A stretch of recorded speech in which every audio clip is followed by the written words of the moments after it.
I am Emily Carter, 32 years old, a corporate attorney whose office fills the 45th floor of a midtown Manhattan skyscraper. That Friday afternoon, I'd just finalized a $1,200,000 0-cent stock acquisition deal for a tech startup, and grabbed a vanilla latte from the Starbucks on Fifth Avenue before heading up to my penthouse on 57th Street. The late-day sun glinted off the skyscrapers, and a cool breeze tugged at my trench coat, carrying the faint scent of wet concrete from an earlier rain. As I stepped onto the sidewalk, my phone buzzed with an unknown number. "Ms. Carter, this is Attorney Donovan," the voice said, low and urgent. "I'm afraid your parents' $8 million 0-cent estate has been placed under third-party control." My chest tightened and my pulse raced. I had been entirely certain of every detail of their will. How could anyone intervene so swiftly? Before I could respond, another message popped up, a grainy photograph of an aged codicil, the ink barely legible but the date stamped 18 years ago. In that instant, everything I believed about my family's future fractured, and my heart lodged in my throat. I grew up in a 2-story colonial on Maplewood Avenue in suburban New Jersey, where the lilac bushes in our front yard bloomed every May and the scent of freshly baked focaccia drifted from Mom's kitchen window each Sunday morning. My parents, Robert and Margaret Carter, ran Carter & Sons Imports, specializing in small batch wines from Napa Valley and boutique olive oils from Tuscany. By the time I turned 12, their business was hauling in roughly $2,500,000 0-cents in annual revenue, enough to justify hiring 3 full-time delivery drivers and expanding into 2 neighboring townships. Dad was the kind of man whose handshake felt like an unspoken promise, firm, warm, and confident. I can still hear the low hum of his Mercedes-Benz as he backed it into our driveway after a late-night shipment, the engine ticking as it cooled. Mom was the opposite, graceful, meticulous, always in a silk blouse and pearl studs. She marked every financial milestone with a celebratory ritual, a miniature toast on our back patio under the string lights she draped above the hydrangea. Even now I can taste the tart sweetness of those mint lemon spritzers she insisted we sip, to honor hard work. My younger sister, Olivia, was the golden child. At family gatherings, relatives would gush, "She's just so poised," or, "Olivia's grades? Straight A's, of course." I was proud of her achievements, honored even, but I always felt the polite applause reserved for me had an endearing tremor of pity, as if I were the second-place ribbon in a science fair. In reality, I was thriving on my own track.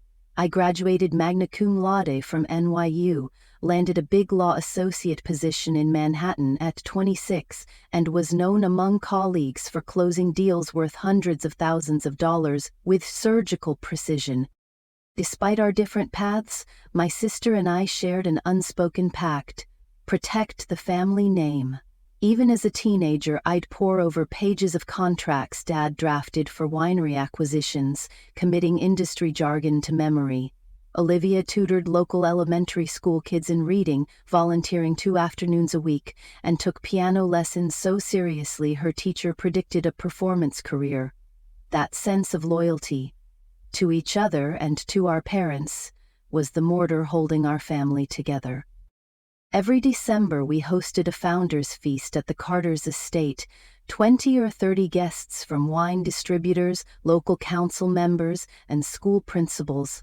The dining room chandelier would be lit, crystal glasses arranged in a perfect semicircle, and the air would swirl with the aroma of duck confit and truffle oil.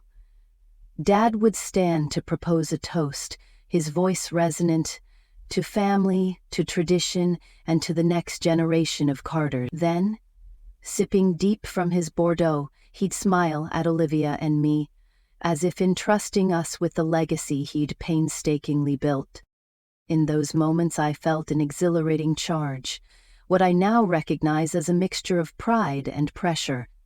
Because behind the velvet-lined doors of the study lay the Carters' most closely guarded secret, a hidden safe bolted into the west wall. Fewer than 5 people had the combination: Mom, Dad, Dad's lawyer, and, at the time, only one of us sisters. Only a codicil to their primary will was stored there, an alternate directive stipulating how to allocate parts of the estate if unforeseeable circumstances arose. I first glimpsed that codicil on the afternoon of my 21st birthday. Dad took me aside into his study, his mahogany shelves lined with leather-bound ledgers and family photos.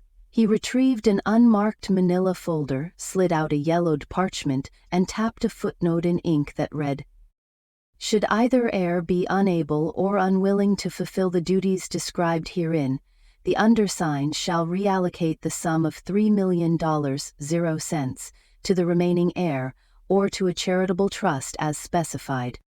His gaze lingered on mine. "Just so you know," he said, voice soft, "I trust you to uphold our values, no matter what happens." At 21, I accepted this as the solemn weight of responsibility, but I never fully appreciated how fragile that balance was, how a single twist of fate could render all our assurances moot. As years passed, I filed that codicil away in my mind like a bookmark, certain it would never be more than a contingency plan. And yet, just when I thought I'd understood every corner of our history, one faded line on that old codicil blazed in my mind. I was running late the Monday after my parents' memorial service, juggling 3 Starbucks cups, my briefcase, and a flood of unanswered emails. The city felt sharper somehow. Sirens cut through the morning haze, and car horns ricocheted off granite facades. As I stepped into my office suite at Donovan and Mark's, the soft click of the door behind me was the only thing that felt familiar. I barely had time to set down my belongings before an alert popped on my laptop. A wire transfer of $200,000, 0 cents from my parents' joint account, had just cleared to Hermitage Solutions LLC, a Delaware-registered shell corporation I had never heard of. My brow furrowed. I tapped the notification, but the transaction details were sparse. No memo, no reference, no excuse. I double-checked the account number. It matched exactly. My heart sank. I dialed my mother's cell, but it went straight to voicemail. "Mom, it's me. Did you authorize a transfer to Hermitage Solutions? Please call me back, ASAP."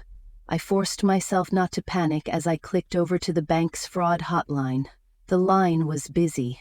I paced to the window, pressing the call on speakerphone. Watching steam rise from the manholes on Lexington Avenue. 15 minutes later, a bleary-eyed agent answered. "Ms. Carter, it appears your mother's trust fund was accessed from an IP address traced to Wilmington, Delaware." "Wilmington?" "Where Hermitage Solutions was incorporated." The agent's tone was polite but distant, as though reading from a script. "We're flagging the account for suspicious activity. A reversal request can be processed within 3 to 5 business days, but it requires notarized authorization from the trustee. 3 to 5 days, that could be too late." Before I could respond, an email arrived: "Urgent, unauthorized access detected. Please verify your identity." It came from the bank's security department, complete with a blinking red exclamation icon. I clicked Verify Identity, but instead of leading to the official site, the link redirected me to a page with my mother's name misspelled and a form that asked for social security digits I'd never share over email. My stomach churned. I backed out immediately, but the lingering aftertaste of deceit made my skin crawl. I closed my eyes and inhaled deeply. The stale scent of recycled air clung to my suit, mingling with the faint aroma of the cold coffee still sitting on my desk. Somewhere in the corridor, a fluorescent light buzzed, an electronic heartbeat that seemed to mock me. My phone buzzed again, a notification from our estate attorney, Donovan and Marks, indicating an attempted login to the Carter Family Trust portal from a foreign device. I grabbed my coat and dashed down 11 flights to the law library in our firm's basement. There, the leather-bound trust ledgers sat under glass untouched for months. I tapped in the override code that my father had insisted I learn, and the case opened with a faint click of the clasp. Inside, I found account statements, contact lists, and transaction logs. Every historical detail meticulously maintained, but today, the last entry was dated 2 days ago, and the balance had inexplicably dropped by $200,000, 0 cents. And below that, a footnote: unverified disbursement, Special Ops Grandpa's Legacy Fund. My breath caught. My grandfather's fund had never been touched in my lifetime. My hands trembled as I leafed through the pages, the musty smell of old parchment filling my nostrils. I recognized my father's signature at the bottom of each page, firm and sure. Yet here was a new stamp in crimson ink, approved by Agent H, as though someone had brazenly inserted a phantom signature. I ran my finger over the seal, wondering how someone could have bypassed our multi-factor protocols without leaving a trace. I shut the book and bolted upright. The hush of the library felt oppressive, and I realized I was alone, surrounded by ghosts of financial arrangements past. I slipped the ledger into my bag and hurried back upstairs, each step echoing through cold concrete stairwells. The corridor's walls were decorated with framed portraits of the firm's founding partners. I pulled in a ragged breath, as if stepping into a gallery of silent witnesses. Back at my desk, I summoned the IT security team via an encrypted chat. Within minutes, they confirmed that someone had spoofed my mother's credentials and used a VPN to mask the IP address. It was a calculated strike. They'd probed a small vulnerability in the trust portal that even the firm's IT director hadn't considered. My pulse thundered in my ears. I sat back, fingers steepled together, staring at the screen. The financial breach was more than just numbers disappearing. It was proof that someone close to the Carter legacy had the knowledge, the access, and the willful intent to betray us. My mind flashed back to the codicil tucked away in our home safe, the one stipulating what would happen if one heir tried to undermine the other. That document had felt like a precautionary bookmark. Until now. A chill ran down my spine. If they could hack the trust, what else could they manipulate? My mother's medical directives? The title to the townhouse in Greenwich Village? The thought of losing control over my family's future tightened my chest. I exhaled slowly, bracing myself. This was no longer a subtle warning. It was an outright assault, and I was determined to find out who was behind it. But then, when I accidentally opened the hidden audio file beneath the company sign, the following Wednesday evening I logged on to Zoom from my penthouse office, the skyline a glittering backdrop behind me. My hands hovered over the keyboard as I dialed Olivia's extension. I hadn't spoken to her since the shell company transfer, and every fiber of my being recoiled at the thought of accusing my own sister. The screen flickered and her face appeared. Perfectly coiffed hair, her ever-present pearl earrings, and that practiced smile that always made me second-guess my instinct. "Hey, Em," she said, voice warm but with a tremor I couldn't place. "Olivia," I began, carefully controlling my tone.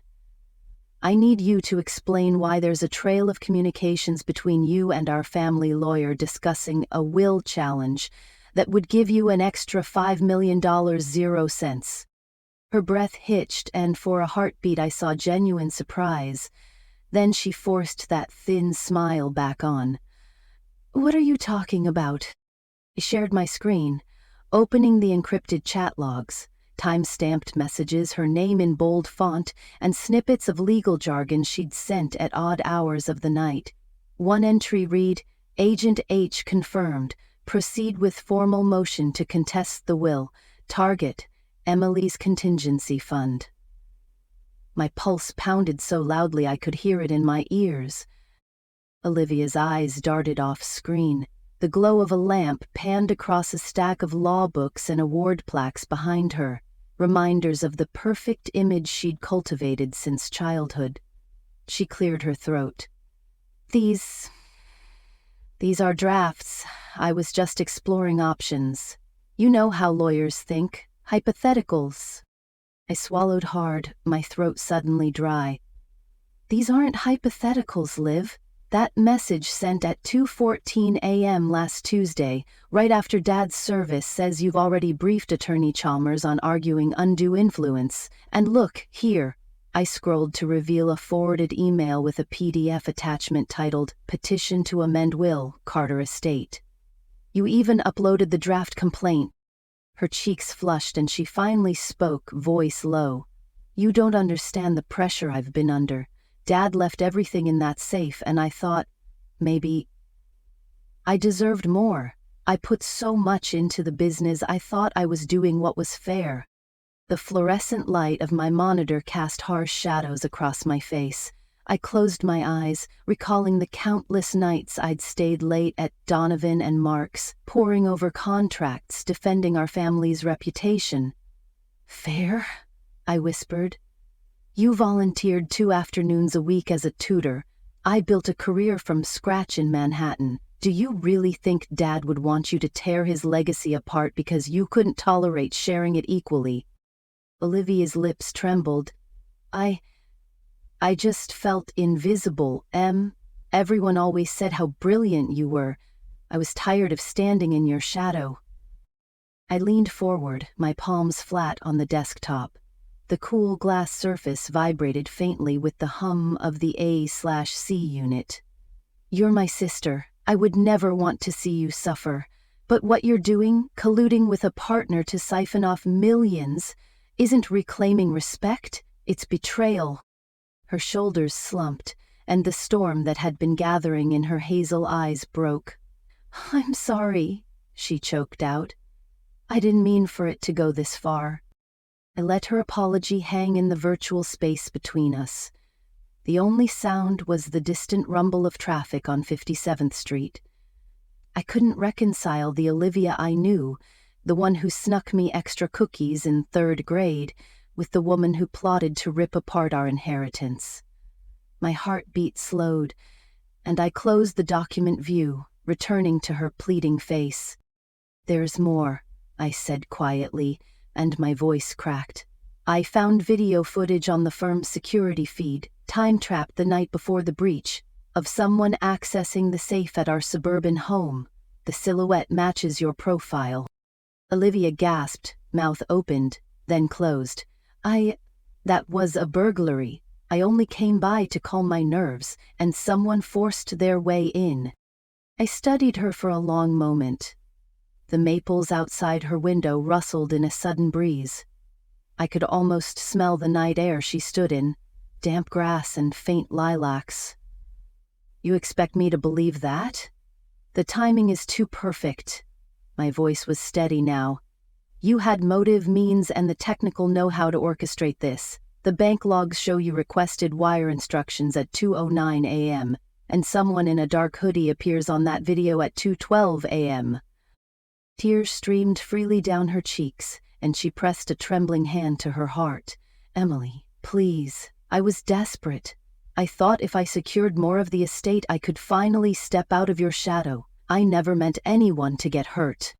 Anger and sorrow warred inside me, my vision blurred with unshed tears. Olivia, you hurt me more than you can know, not because of the money, but because I trusted you. She closed her eyes and nodded as if accepting a verdict. The screen went silent. Her shoulders shook with sobs. I leaned back, staring at the ceiling where a single pendant light glowed. Olivia, I said softly, there's one more thing I need you to understand. My voice hardened with resolve. I'm going to protect what's mine, and what's ours. If you refuse to step away from this, I will pursue every legal avenue, even if it means seeing your name dragged through court records. She sniffled, wiped her tears, and managed a small nod. I know. I exhaled, a cold relief settling in my chest. The countdown had begun, our sisterly bond fractured, the stage set for the next act. And as I clicked leave meeting, I realized I was no longer just fighting a financial battle. I was fighting for the soul of our family. I slammed my laptop shut and slid to the edge of my leather desk chair, the city lights outside my penthouse window blurring into streaks of orange and white. My hands shook so violently I dropped the crystal paperweight Dad had given me last Christmas. Its sharp chime as it hit the marble floor jolted me into a fresh wave of panic. The skyline's glow felt intrusive now, as though the whole of Manhattan were watching me unravel. I forced myself to breathe deeply, inhaling the faint scent of suede from the chair and the lingering aroma of the jasmine candle I'd lit hours ago. My chest tightened. Each breath was a rasping struggle. My vision tunneled to the framed photo on my desk. Dad, Mom, Olivia, and me, all smiling on the patio that summer night when we celebrated Carter and Son's 5th anniversary. My gaze flicked away. I couldn't bear their faces condemning me with silent disappointment. I pushed away from the desk and stumbled toward the balcony. The metal railing was cold under my palms, and I could taste the city air on my tongue, an unforgiving mix of exhaust fumes and sweet bakery wafts drifting up from a late-night stall below. I closed my eyes and thought of Mom's soft voice. "When you're lost, come find me in the kitchen." But tonight, even that memory felt distant. Back inside, I sank to the floor, back against the glass doors. My legs crumpled beneath me and I wrapped my arms around my knees, rocking slightly. The high-pitched buzz of the refrigerator from the kitchenette sounded cavernous. I thought I might scream, but no sound escaped. Instead, tears welled and spilled down my cheeks, tracing cold lines through the light foundation on my face. My phone vibrated against the hardwood. A text from James, my old law school roommate. "I'm worried about you. Call me if you need to talk." I stared at it for minutes, fingers hovering over the screen. I wanted to reach out, but shame and exhaustion held me captive. How could I explain that my sister, the person I trusted implicitly, had betrayed me in the cruelest way possible? Hours passed in that silence. My mind replayed Olivia's confession on Zoom, her trembling voice, the quiver in her eyes, her desperate rationalizations. I saw her silhouette in the video accusing Safe's dark figure. My head pounded, as if drums were being beaten inside my skull. Each memory felt like a fresh wound opening. When the first light of dawn seeped through the floor-to-ceiling windows, I realized I hadn't slept. My hair was matted, my suit jacket crumpled beside me. Everything felt surreal. The tidy penthouse, the gleaming skyscrapers, the silent phone. A dull ache settled in my lower back from hunching for so long. I pressed a hand to my chest, as if to calm the erratic beat of my heart. I stood unsteadily and shuffled to the kitchenette, flicking on the espresso machine. The scent of roasting beans filled the air, offering scant comfort. I poured a shot, the rich hiss of steam like a mocking reminder of the day ahead. Meetings, depositions, and a trial I hadn't planned on fighting. I wrapped my trembling fingers around the warm ceramic cup, sipping the bitter liquid. It burned my throat and jolted my nerves, but it was better than nothing. I stared out at the awakening city. Yellow cabs crawled along Fifth Avenue, trucks made deliveries, and pedestrians hurried to catch the earliest trains. Somewhere in that bustle, life was moving on, while I felt stuck in a waking nightmare. By mid-morning, I forced myself to shower, each drop of water a stinging reminder of my own fatigue. Steam fogged the mirror, and I barely recognized the hollow-eyed woman staring back. I dressed in a crisp navy suit and silk blouse, though every movement felt as though I were wearing concrete. I arrived at Donovan and Mark's offices with the sun high overhead. Colleagues nodded politely, oblivious to the storm inside me. I navigated to my private office and collapsed into my chair, head lolling back. My assistant Claire peeked in with worry etched on her face. "Miss Carter, lunch is here." She placed a salad on my desk. Grilled chicken, avocado, quinoa. Still warm. I thanked her quietly and lifted a fork, but each bite felt like chewing paper. An hour later, I found myself shivering in the conference room, staring at the portraits of past partners lining the walls. Shadows lengthened as the afternoon sun dipped. My vision blurred and I sank to the carpeted floor, whispering, "I can't do this." Claire and an associate, Mark, rushed in. Mark knelt beside me, gripping my hand. Breathe. I've called James, he's on his way." He panted against the carpet's soft fibers, feeling a surge of relief at the thought of someone who knew me beyond this crumbling facade. Tears blurred my vision as Mark helped me up, and Claire draped my blazer around my shoulders. In that moment, I realized I needed help, counseling, medication, time away to piece myself back together. James arrived a few minutes later, his familiar grin tempered by concern. I let him guide me out of the building, into the cool evening air. The city lights sparkled again, but this time I clung to them like lifelines rather than threats. As I slid into the passenger seat of his car, I closed my eyes and whispered, "I'm so tired." And in the soft hum of the engine, I allowed myself to believe that maybe, just maybe, this collapse was the first step toward rebuilding. The morning after my breakdown, I woke to pale sunlight filtering through the curtains, casting long stripes across my bedroom floor. My head felt heavy, as though someone had poured sand into my skull overnight. I lay still for a moment, listening to the distant hum of traffic on 57th Street, and realized I hadn't checked my phone. When I finally picked it up, there were 4 missed calls and 6 unread texts, from James, Claire, and even Olivia, each more cautious than the last. I swallowed hard, steeling myself. It was time to move from paralysis to action. I dressed slowly in something comfortable, a soft cashmere sweater and dark jeans.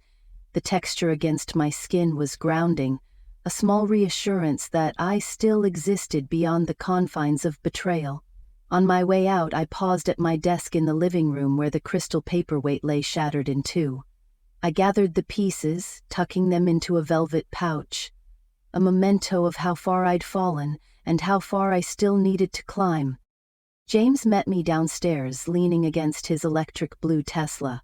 His expression was a mixture of relief and concern. "You okay?" he asked, voice gentle. "As good as I can be," I replied, sliding into the passenger seat. The leather smelled faintly of eucalyptus, his signature diffuser. It jolted me into alertness. "Let's get to the office." Our first stop was Donovan and Mark's forensic accounting division. I'd arranged for Maria Chen, a specialist in trust fund investigations, to join us. In her crisp blazer, she greeted me with a warm nod. "Ms. Carter, I've traced the shell company payment. Hermitage Solutions is linked to a proxy account in Switzerland," she explained, tapping her tablet. "I can petition for an emergency freeze order, but I'll need your authorization and an affidavit outlining the unauthorized access." I watched her fingers fly over the screen as she drafted the documents. The hum of the office felt purposeful, a stark contrast to the emptiness I'd felt at home. When she finished, she slid the tablet to me. "Sign here," she said. I pressed my thumb to the digital pad, feeling the screen register my print. It was a small but potent reclaiming of control. Next, James and I reviewed the codicil Dad had prepared years ago. He'd kindly printed a fresh copy from my safe deposit box. In the cafe adjacent to the law firm, I spread the papers across a marble table. The aroma of dark roast coffee and pastries filled the air, a comforting reminder of routine. I traced the lines with my fingertip, arriving at the key sentence. "In the event of unauthorized interference by one heir, the trustee shall immediately reallocate $3 million, 0 cents, to the other heir." My breath caught. This clause had once seemed academic, a just-in-case provision. Now it was my lifeline. I looked at James. "We can trigger this," I whispered. "We can force the redistribution and protect Mom's trust." He nodded, his eyes sharp. "I'll prepare the motion to file with the Surrogate's court today. With Maria's freeze in place and this codicil invoked, Olivia won't touch another dollar." He paused. "How are you holding up?" I inhaled, letting the cafe's warmth fill me. "I feel determined," I admitted. "For the first time, I have a clear path." The tremor in my voice surprised me. Part of me expected to still be hollow, but instead, I felt a spark, an ember of resolve that pushed out the ash of despair. Over the next 2 days, I alternated between meetings and quiet moments of planning. I reviewed bank statements in my home office, the fresh scent of cedar from the wooden floors somehow calming. I instructed Maria to collaborate with a Swiss counsel to prepare the mutual legal assistance request, securing evidence of the illicit transfer. I drafted an email to the family's estate trustee outlining the breach and providing the affidavit. Each task, each signature was a pebble I placed in the bridge back to myself. That evening, as dusk settled, I sat on my balcony with a journal. The sky faded from pink to indigo and the city lights sparkled below. I wrote down my fears so they couldn't hide in my mind. I'm afraid Olivia will retaliate. I'm afraid I'll lose what remains of our family bond. I'm afraid this fight will consume me. Then I crossed through each fear, replacing them with affirmations. I will reclaim what is rightfully ours. When I finally set the pen down, I felt lighter, as though those thoughts had been exercised onto paper. The breeze tickled my cheek, and I smiled at the thought that tomorrow I would return to courtrooms and boardrooms not as a victim, but as an advocate for justice. I sent a text to James, ready for the next step. He replied instantly, "Let's do this." And in that moment, I knew that my collapse had not been the end, but the catalyst. The spark had ignited, and I was ready to turn the heat of adversity into the fire of triumph. I arrived at the Carter Estate's mahogany-paneled drawing room early on a Sunday afternoon, clutching my black leather briefcase like a shield. The late spring sunlight filtered through stained glass windows, painting the Persian rugs in jewel-tone patches. I paused at the threshold, inhaling the familiar scent of polished oak and faint traces of lavender potpourri, my mother's favorite, and felt the old adrenaline surge. This was the moment to reclaim everything. The long walnut table was set for a family council. Olivia stood at the far end, arms crossed, her posture taut as she watched me walk in. On the table lay 3 folders, one for me, one for her, and one for our estate trustee, Ms. Patel, arranged beside a crystal pitcher of iced water and 2 glasses. I nodded curtly. "Good afternoon," I said, my voice steady. "Thank you both for coming." Ms. Patel, a poised woman in her late 50s with steel-gray hair coiled neatly at the nape of her neck, gave me a small, reassuring smile. "Thank you, Emily." "Olivia," she turned to Olivia and inclined her head. "I'm here to facilitate a fair discussion in accordance with the Carter family agreements." Olivia's gaze flicked between us, her expression guarded. "Let's just get this over with." I placed my briefcase on the table and clicked it open. Inside lay neatly organized exhibits, bank statements highlighted in yellow, email chains printed on heavyweight paper, and the official codicil bearing my father's signature. I removed the codicil and set it before Ms. Patel. "This is the codicil our father drafted on September 12, 2006.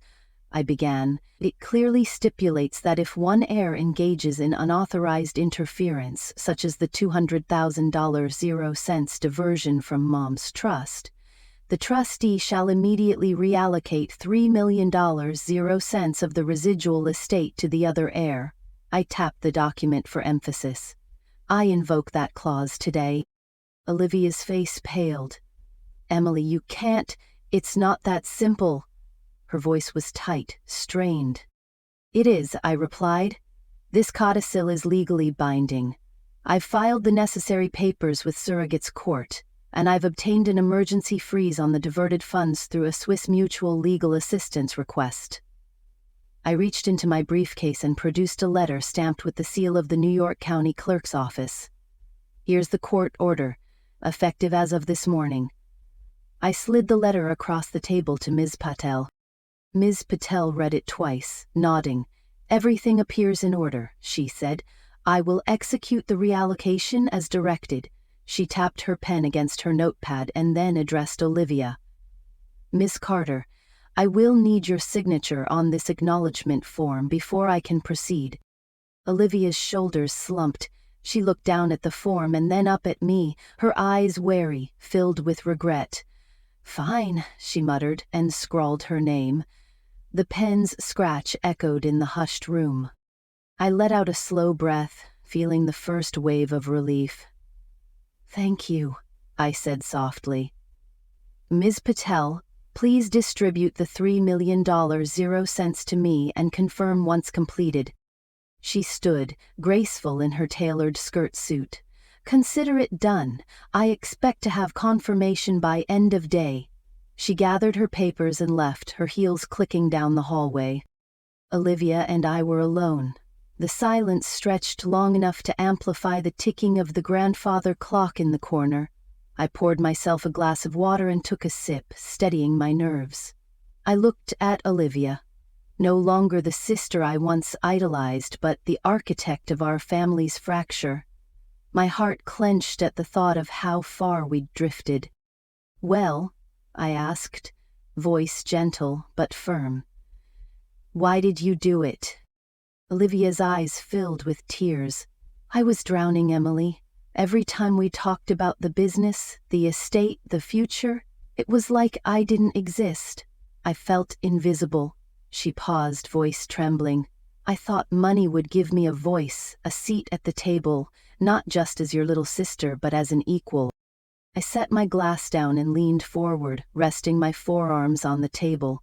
The grain of the wood was cool under my palms. "You had every opportunity to speak up. You could have come to me." I hesitated, forcing myself to keep the anger in check. "Or to Dad, or to any of the board members. Instead, you engineered a heist against your own family." She flinched, as though struck. "I know. I'm so sorry." She closed her eyes, swallowed. "I never wanted to hurt you. I just wanted recognition, to feel like I mattered." Taking a breath, I softened. The tension in my chest eased when I saw her genuine remorse. "Olivia, you do matter, but this wasn't the way."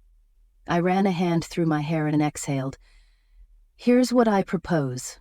I'll return to you $500,000, 0 cents of the reallocated funds, no strings attached, if you agree to step down from any decision-making role in the family business and enroll in financial counseling. You also need to sign a non-disclosure agreement about this incident." Olivia wiped her tears. $500,000, 0 cents? After everything? Her voice wavered. I offered a small, sad smile. "Yes, because despite everything, you're my sister, and Dad wouldn't want us to tear each other apart forever. That money can help you start fresh, maybe launch your own venture or simply rebuild your credit. But you have to commit to professional guidance, no more secret schemes." She nodded slowly, relief and shame mingling on her face. "Okay. I agree." Her voice was a whisper. "Thank you." I stood and crossed the room to envelop her in a hug. She trembled in my arms, and for a moment, the past month's betrayals and heartache melted into the warmth of sisterhood. When we pulled apart, her eyes were red but clearer, steadier. I guided her back to the table and wrote a check for $500,000, 0 cents from my newly fortified trust account. She accepted it with shaking hands, folding it carefully into her wallet. I watched as the color returned to her cheeks, a tentative hope in her eyes. "I'll sign the paperwork," she said, voice resolute now. "Financial counseling, NDA, all of it." "Good," I replied, relieved. "We'll start next week." We stood in silence for a moment, listening to the ticking clock. The air felt lighter, as though the room itself had exhaled. Then Olivia cleared her throat. What about the people who helped me, the partner you mentioned?" I nodded, recalling the half-hidden ledger entries and the shadowy figure I'd identified through Maria's Swiss contacts. I've already alerted the U.S. Attorney's Office about Jacob Reynolds and his money laundering ring. They'll investigate him and Hermitage Solutions. You won't have to deal with it. Just focus on your counseling." Her eyes widened. You're really doing that?" I offered a small, wry smile. "Justice, right? For Mom and Dad? And for us." I gestured toward the windows, where the afternoon light had shifted, casting longer shadows. "We still have work to do, but today was the first real step." Olivia exhaled and nodded. "Thank you, Emily." I gathered my briefcase and zipped it shut. "Let's finish the paperwork with Miss Patel and get lunch afterward. I'm craving your mom's cranberry salad."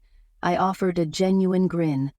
She smiled back, a tentative but sincere curve of her lips. "I'd like that." As we walked toward the hallway, shoulder to shoulder, I felt the momentum shift. The estate was secure, the betrayal exposed and addressed, and for the first time since the breach, I sensed that our family's legacy could be repaired. I recalled the final line of Dad's codicil: "May integrity guide you both, now and always." Today, integrity had won the day. And in that glow of newfound resolve, I realized I wasn't just turning the tables on Olivia. I was turning the tide for the entire Carter family. The next act awaited, but for now, the board was set, the pieces realigned, and the story poised for its next twist. But just when I thought the worst was behind us, a late-night call from Ms. Patel revealed a concealed video clip that promised to unravel everything again. Late one afternoon, as I sifted through old photo albums in the study, I stumbled upon a faded Polaroid of my parents with Mrs. Linda Harper, our longtime housekeeper. Linda had been with the Carter family since before Olivia and I were born, her gentle presence as constant as the ticking grandfather clock in the entryway. On a whim, I retrieved her number and called. "Miss Carter," she answered in her soft Midwestern drawl. "It's been years. How are you, dear?" I invited her to lunch at a cafe near the estate. When she arrived, her silver hair was pulled back into a neat bun, and her eyes lit up at the sight of me. I ordered us iced teas and a slice of pecan pie, her favorite, she'd once told me. As we settled into a corner booth, the cafe's rustic wood tables and hanging Edison bulbs felt worlds away from corporate offices and legal battles. "And Emily," Linda began after a few sips, "I've been meaning to tell you about something your mother did that you might not know." She reached into her bag and pulled out a small handwritten envelope, the edges slightly yellowed. "Margaret handed this to me the day before she passed. She said you'd need it someday." My heart thudded as I carefully opened the envelope. Inside was a single sheet of stationery, the Carter family crest stamped in gold at the top. In elegant cursive, Mom had written, "Dear Emily, if ever the winds of discord tear our family apart, remember that true inheritance isn't measured in dollars, but in the love we share and the legacies we leave behind. Use this as you see fit. Love, Mom." Tears welled in my eyes. The paper carried the faint scent of lavender and ink, Mom's signature combination. I ran my fingertip over the looping M of her signature, feeling the slight indentations in the paper. Linda smiled gently. "She wanted you to know that no matter the court orders or bank freezes, you're carrying forward something far more valuable." Linda paused, her voice growing softer. "I remember at the opening of your parents' community library, your mother said to me, 'Linda, I want my girls to know that generosity builds bridges no money ever could.' Ever since, I've kept that letter safe, just in case you needed a reminder." I folded the letter slowly, the texture of the thick paper grounding me. The cafe's muted buzz of conversations and the clink of utensils faded as I reflected on Mom's foresight. It wasn't just about wills and funds, it was about moral inheritance, compassion, community, and integrity. Linda reached across the table and squeezed my hand. Your parents built more than a business. They built a family that could weather storms. And you're doing them proud, honey." A warmth spread through me, one that no legal victory ever could match. Olivia's betrayal and the financial wrangling had threatened to overshadow the legacy my parents intended. But here was a tangible reminder that their truest hope lay in our capacity to forgive and to uplift others. As I tucked the letter into my journal later that evening, I paused to inhale its lavender ink scent once more. The words on the page glowed with quiet power. I knew the upcoming court filings and decisions awaited me, but I also knew why I fought. Not just for money, but for the values my parents had instilled.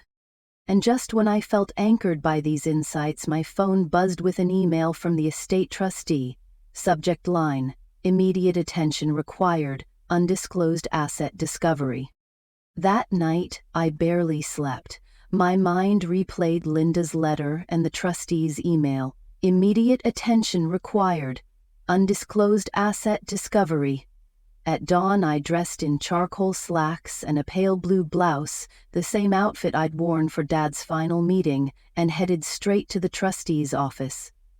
The city was quiet, dew still clinging to the pavement, as if the world was gathering its breath for what came next. Ms. Patel met me in the conference room, her usually composed expression edged with urgency. She slid a manila folder across the table.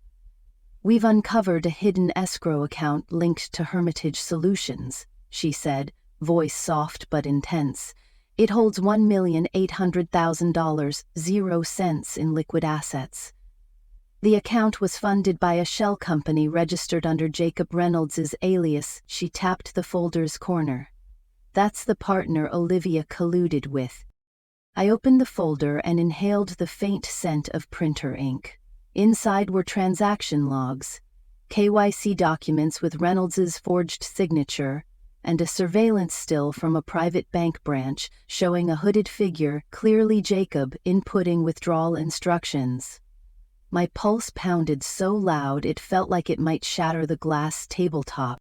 "Jacob Reynolds is under investigation by the U.S. Attorney's Office for money laundering," Ms. Patel continued. "They've traced offshore transfers to Luxembourg and the Cayman Islands.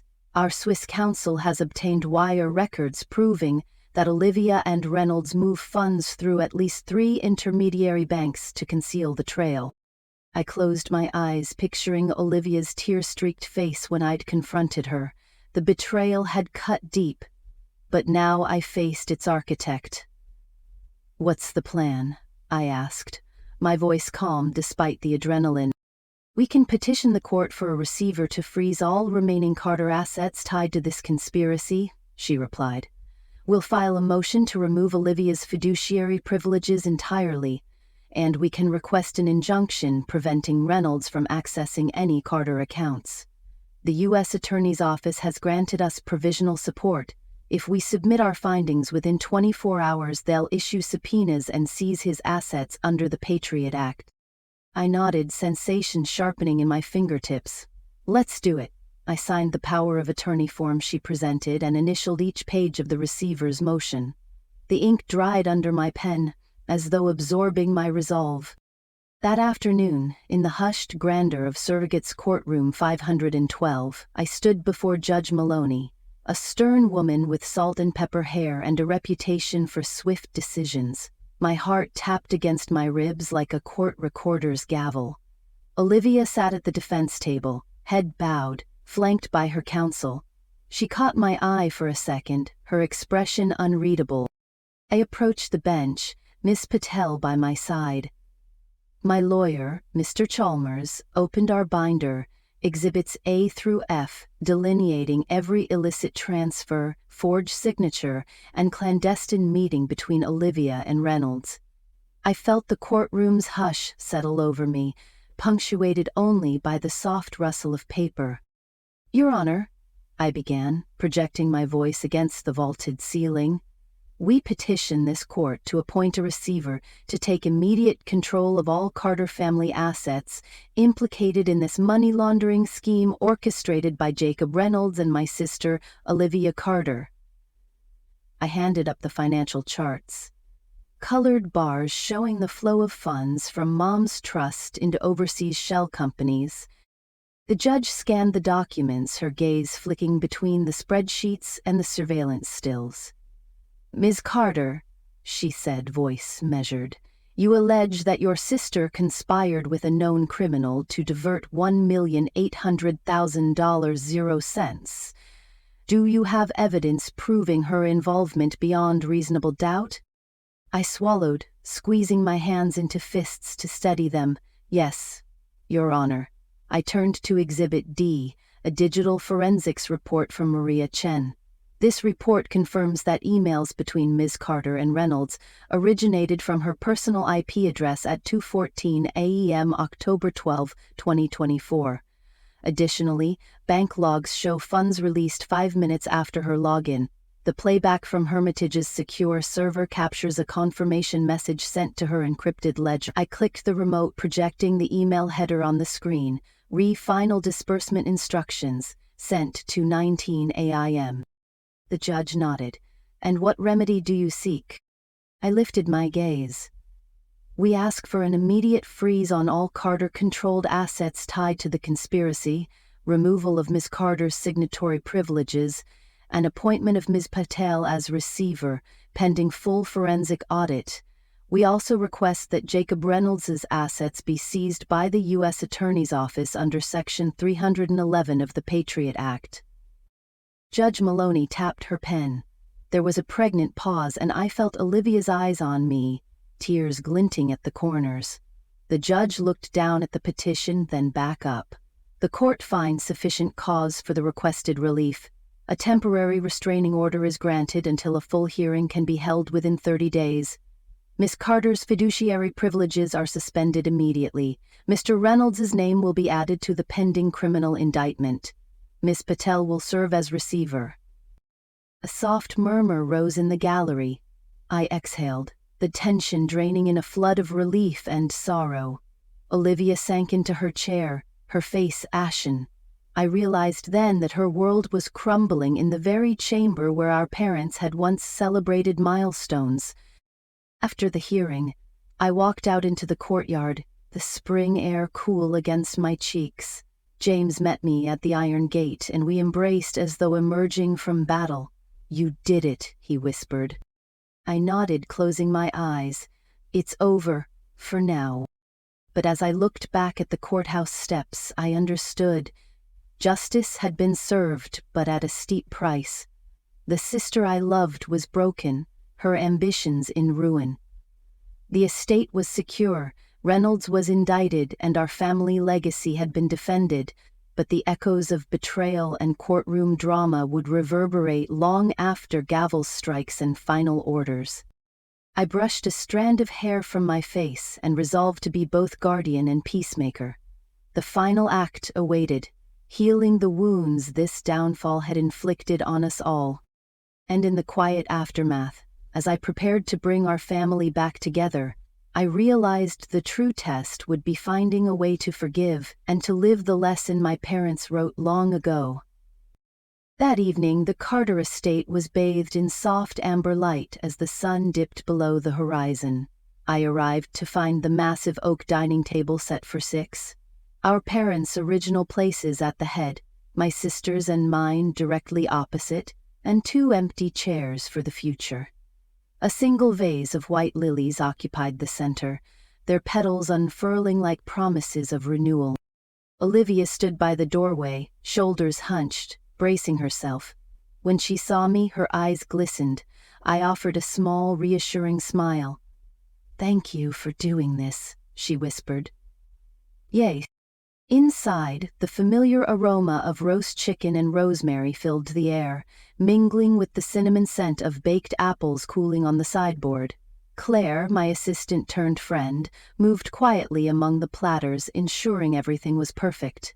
Even Ms. Patel had agreed to stay and share a meal, more as a gesture of reconciliation than oversight, I took Olivia's arm and led her to her seat. As I sat opposite her, I felt the weight of the past weeks lift, replaced by a gentle warmth. James arrived soon after, and as he offered a nod of encouragement, I realized how many people had stood beside me through this ordeal. We began with a toast. I lifted my crystal glass, its facets catching the candlelight. To family, I said softly, to integrity, and to the memories Mom and Dad entrusted us to protect. I glanced at Olivia, who raised her glass with a tremor. The clink echoed through the room, delicate, hopeful. Over dinner, conversation flowed more easily than I'd dared hope. Olivia spoke first, her voice steady. "Emily, I'm so sorry for what I did. I thought I had to fight for my place, but I see now that I should have talked to you." She paused, eyes downcast. "Thank you for giving me another chance." I reached across the table and squeezed her hand. "I'm sorry too," I said. "I should have noticed how much you were struggling. I was so focused on protecting the estate, I forgot to protect my sister." My voice wavered, but I pressed on. "We both lost sight of what really matters." Silence settled for a moment, filled only by the soft clink of silverware. Then Miss Patel spoke. "You've both shown remarkable strength and compassion. Your parents would be proud." Her words carried the weight of a promise fulfilled. After the main course, Claire brought out a simple dessert, lemon panna cotta served in delicate glass bowls. Its tangy sweetness was a palate cleanser, symbolic, I thought, of a fresh start. As we ate, I reflected on how far we'd come. From betrayal in boardroom legal motions to this shared meal under the same roof. When plates were cleared, Olivia and I moved to the living room, where a photo slideshow played on the wall. Images of family vacations, holiday celebrations, our first days at college, laughter and quiet tears punctuated the memories. At the end, a final slide appeared, Mom and Dad standing arm in arm beneath the hydrangeas, smiling at the camera. Beneath it was a quote in my mother's handwriting: "True wealth isn't counted in coins, but in hearts bound by love." I stood and faced the room. "That's the lesson they left us," I said. "All the legalities, the trusts, the bank accounts. They matter, yes, but they exist to serve our lives, not define them." We nearly lost sight of that. Olivia nodded, her gaze steady. "From now on, let's make decisions together, not just about the estate, but about our lives, our dreams." I thought of the codicil, the motions, the court orders, and even the letters from strangers consoling me after the breach. They were chapters in our story, but not the final one. "Agreed," I replied. "Family first, always." We closed the evening with a ritual Dad used to do. We each lit a white lily candle and placed it on the mantel next to our parents' portraits. As the flames flickered, I felt a profound stillness, an acknowledgement that grief and conflict would always be part of our history, but so would forgiveness and love. Before I left, I turned to Olivia and offered a warm embrace. "Thank you for coming back to the table," I whispered. She smiled through tears. "Thank you for not giving up on me." That night, as I lay in bed, I reread Mom's letter. True inheritance isn't measured in dollars, but in the love we share and the legacies we leave behind. I realized that our fight had tested the very bonds we vowed to protect, and that we had emerged not only victorious in court but stronger in spirit. In the days that followed, I finalized the estate's restructuring to include a family foundation in my parents' name, dedicated to supporting small businesses in our community. Olivia joined as co-chair, her enthusiasm genuine and untainted by hidden agendas. Together, we hosted the inaugural grant ceremony in the same drawing room where we once argued, now filled with local entrepreneurs and neighbors. As I watched Olivier present the first check to a new bakery owned by a single mother, I felt the full weight of our journey. Money had threatened to divide us, but purpose had brought us back together. And now I know there is no inheritance more valuable than a family united by trust, compassion, and shared purpose. No legacy more enduring than love put into action.